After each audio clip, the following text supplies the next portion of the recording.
Nag-hand express ako ng milk ko. Umabot ng 2 ounce.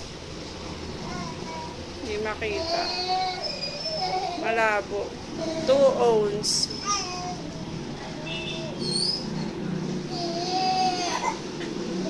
Hand express ko yan na breast milk. Ibibigay ko kayo. Tingnan natin kung ano reaction niya. Oh. Sige na, inumin mo na.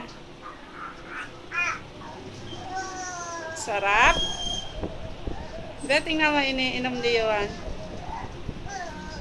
Sarap. Mainit-init pa yan. Kaka-hand express ko lang yan.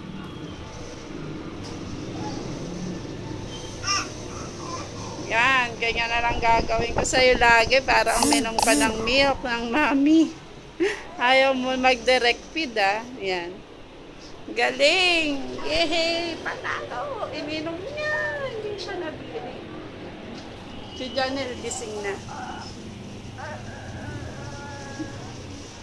Sige, mamaya ulit. Bye-bye!